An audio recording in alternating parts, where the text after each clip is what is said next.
I still feel like I was, for a long time, I was very much focusing on this distance per stroke, where it's like gliding and effectively doing very slow strokes. And that results in just always being out of breath, because it takes a while for, I'm trying to breathe on both sides for symmetry. And if you just go too slow, there's a long time between breathing. And so now I'm trying to really just speed it up a little bit and do the cadence a little higher. And that has actually helped tremendously in terms of not running out of breath. So swimming faster made it easier in that sense.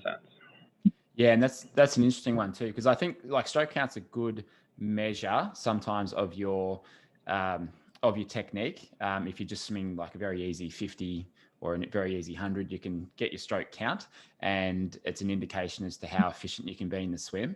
But it doesn't mean that we always just want to sit at the lowest possible stroke count, because as you said, sometimes it's a long time in between breaths. And the other factor in your speed is your cadence as well. And we actually find that, like for me, for example, if I try and hold my minimum stroke count, my effort or my heart rate's up quite high sometimes, because there's quite a bit of power going into the stroke. I'm not getting as much breath, and I can actually swim at, let's say instead of 26 strokes, if I swim at 32 strokes for a 50, and I hold a stroke rate that's probably 10 to 20% quicker, I'm a lot faster and the effort's a lot less, because it's like that sweet spot. It's like gears on a bike. You don't want to be sitting in that big gear the whole time.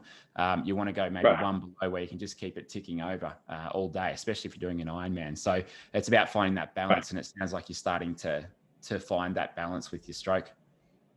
Right, and it was surprising that going that little bit faster just made it so much easier in terms of the breathing and the pattern. Just at the sweet spot.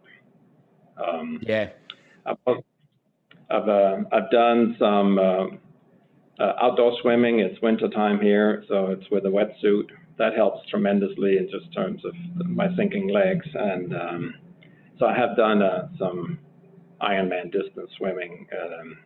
The last one was in about an hour and 18 minutes, which is respectable. So it's not like I'm not in it to try and set any age group record. I'm just in it to try and finish it and have fun with it.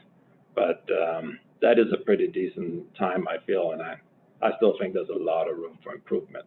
Certainly, we looked at something where the arms are not bent enough still. There's still a lot of areas but the big surprise to me is just how much of this is technique and not raw power. Like if you're running or biking, you can always power a little more. Here, it's just there's so much technique.